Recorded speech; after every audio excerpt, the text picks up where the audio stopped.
ในกลุ่มที่เราจะหายฝั่งโน้นก็คือก็อยู่กับพวกเราครับตั้งเซตนะครับดูแลติดตั้งเราไม่เคยมีประวัติในประเทศไทยที่มีหมอเยอะแบบนี้นะครับที่มีสุดยอดในด้านการดูแลถ้าเดินทางมาจากองค์สมเด็จพระเจ้าตากสินมหาราชจะไปขอแรกเป็นอันที่ของเดียนัทเยาวราชนะครับงานวันที่26กับวันที่27นะครับ28ผู้ดี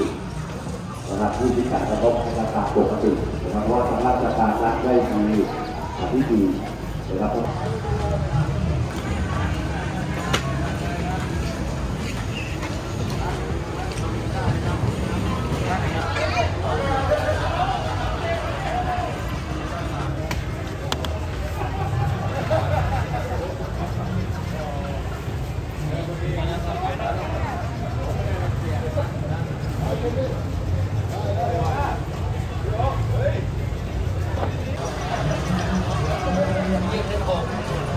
ไม่มีเลยที่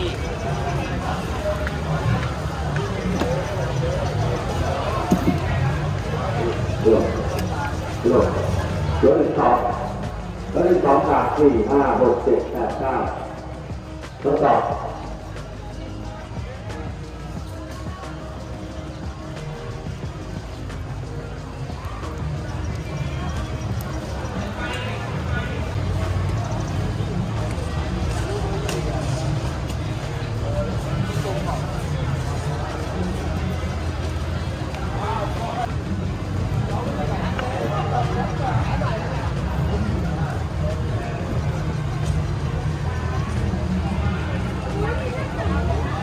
ปกติขายอยู่ที่ไหนเหรอคะขึ้นไปเรื่อยๆไปเรื่อยตามงานน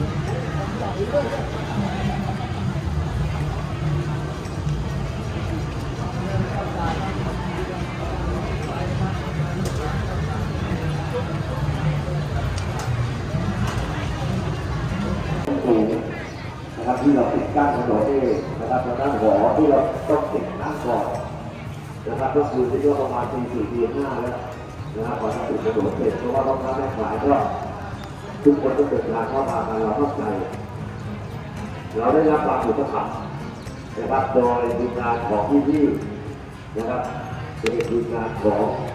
ท่านสพ.เสกวัฒนมงคลหรือจะเป็นทางด้านที่สุดส่วนที่ของเราและทีมงานถึงจบนะครับทุกทีมงานเลยนะครับเลยไม่ได้เลยขอบคุณพี่ตุ้มและภรรยาในช่วงเวลาที่ก่อนที่สิงโตทำงานแสดงพรุ่งนี้จะมีทางด้านมังกรทีมงานของเจ้าหญิงรุ่งจันทร์และ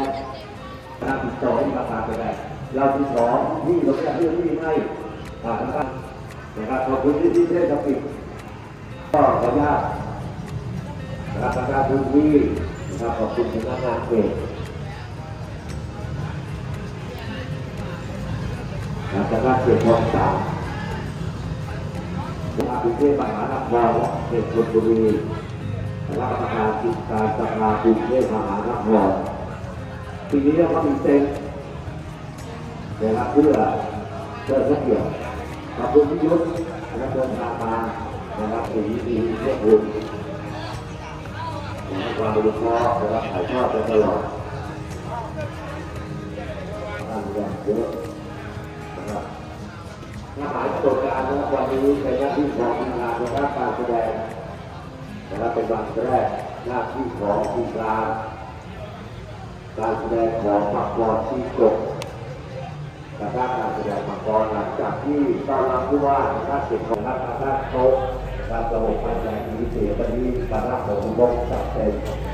นะครับแล้วก็จะมีและก็บอกสูง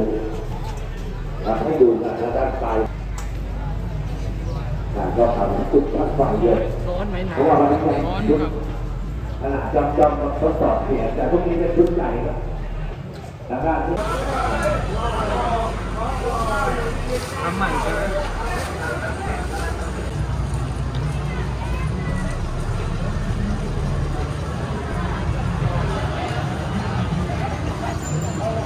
ฮัลโหลเริ่มต่อครับต่อทุกคนครับกราบพี่น้องวงเวียนใหญ่แล้วเราเรียกกันวันหนึ่งนะครับถือว่าเป็นวันแรกการเฉลิมฉลององค์สมเด็จพระเจ้ามหาสิงห์มหาราชก็ท่าพระนะครับที่ยืนหยัดกันนะครับเกี่ยวกับพวังเพื่อมีการอุปกรณ์และขอบคุณทีมงาน